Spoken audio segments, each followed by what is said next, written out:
दिल्ली सरकार का power cut, जिसको लेकर आम आदमी पार्टी लगातार केंद्र सरकार पर हमलावर है और इसी विषय को लेकर हम चर्चा करेंगे, जिसमें खास मेहमान हमारे साथ आम आदमी पार्टी से प्रवक्ता राघव चड्ढा जुड़ चुके हैं और थोड़ी देर में विजेंद्र गुप्ता जी, वरिष्ठ नेता भारतीय जनता पार्टी के भी हमारे साथ जुड़ेंगे। लेकिन राघव चड्ढा जी, एलजी और दिल्ली सरकार के बीच टकराव कोई नई बात नहीं है। इसी वजह से कहा जा रहा है इस बिल को लाया गया ताकि राज्यपाल को अतिरिक्त शक्तियां दी जा सके और दोनों में तालमेल बेहतर किया जा सके।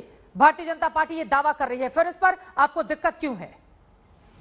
देखिए, पहले भी आपने देखा कि एक प्रकार से टकराव की स्थिति उस समय के उपराज्यपाल नजीब जंग और मुख्यमंत्री अरविंद केजरीवाल जी के बीच आई थी, क्योंकि अधिकार जो दिल्ली सरकार के लोकतांत्रिक ढंग से चुनी हुई सरकार के पास थे, जो शीला दीक्षित जी की भी 15 साल की सरकार के पास थे, वो बीजेपी सारे हड़पना चाहती थी और उपराज्यपाल को सौंपकर खुद दिल्ली की सत्ता पे काबिज होना चाहती थी। हमने न्यायपालिका का दरवाजा खटखटाया, सुप्रीम कोर्ट तक गए और सुप्रीम कोर्ट ने अपने जुलाई 2018 के निर्णय में यह साफ कर दिया कि दिल्ली का बॉस मुख्यमंत्री है, दिल्ली का बॉस उपराज्यपाल नहीं है। दिल्ली एक यूटी है, दिल्ली एक पूर्ण राज्य नहीं है। बिल्कुल। क्योंकि दिल्ली के 3 महत्वपूर्ण विषय मैं पहले ही बता देता हूं, कानून व्यवस्था, पुलिस और जमीन। जहां तक ये 3 मसले हैं, दिल्ली यूटी है।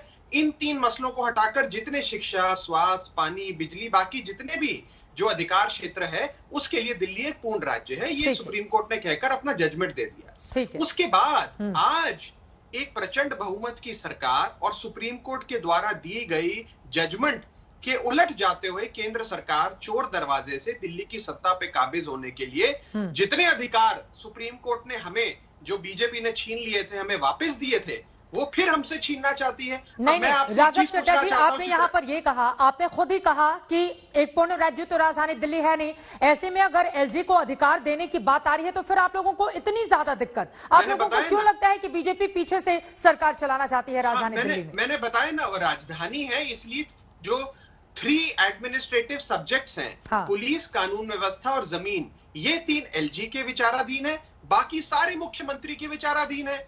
आज का जो संशोधन है, जो बिल है, वो ये कहता है कि जो बाकी के विषय जो मुख्यमंत्री के विचाराधीन है, वो भी हम मुख्यमंत्री से छीनकर उपराज्यपाल और केंद्र में बैठी भाजपा सरकार को सौंप देते हैं, यानी कि मुख्यमंत्री के पास ठन-ठन गोपाल। अब मुझे एक चीज बताइए, दिल्ली की जनता हर 5 साल अपना उपराज्यपाल चुनने के लिए वोट डालती है या मुख्यमंत्री को चुनने के लिए वोट डालती है?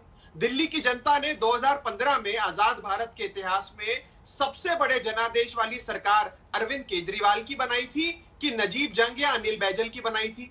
उन्होंने तो अरविंद केजरीवाल की सरकार बनाई थी। अब मुझे एक बात बताइए, अगर आपके घर में पानी नहीं आता या आपके घर में बिजली कटती है या आपके बच्चे को अच्छा स्कूल नहीं मिलता या आपके पास अच्छी स्वास्थ्य व्यवस्था नहीं है, तो आप केजरीवाल सरकार का दरवाजा खटखटाएंगे कि अनिल बैजल साहब? नहीं, लेकिन आपको भी समझना होगा ना कि यहाँ पर राजधानी दिल्ली, देखिए, दोनों के ही अधिकार बटे हुए हैं, बकायदा इसके लिए रिटन में भी है। और जब सुप्रीम कोर्ट की ओर से फैसला आया था, उसमें इस बात का जिक्र किया गया था कि दोनों के अधिकार क्षेत्र को डिफाइन किया जाए। उलट दिया। मैं वही कह रहा हूँ चित्रा जी, बिल्कुल सही कहा आपने। सुप्रीम कोर्ट का जो फैसला था वो सबको मान्य था, हमने भी माना, स्वीकारा। इनको भी मानना चाहिए था, स्वीकारना चाहिए था।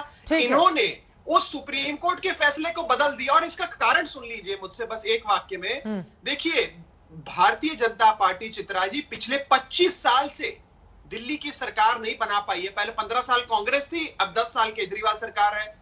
अभी हाल ही में समाप्त हुए बाई इलेक्शंस में भाजपा को मिली 0 सीटें, आम आदमी पार्टी को मिली 4 सीटें। तो भारतीय जनता पार्टी की राजनीतिक जमीन दिल्ली में खिसक चुकी है, समाप्त हो चुकी है। विजेंद्र गुप्ता जी हमारे साथ जुड़ चुके हैं, वरिष्ठ नेता भारतीय जनता पार्टी के। मैं जवाब ले लेती हूँ। विजेंद्र गुप्ता जी, ये सवाल तो महत्वपूर्ण है ना कि चुनी हुई सरकार का मतलब क्या रह जाएगा अगर सारे महत्वपूर्ण अधिकार एलजी को दे दिए जाएंगे दिल्ली में? तो ये झूठ बोल रहे हैं राघव चड्ढा, यहाँ पर सारी जनता को गुमराह कर रहे हैं।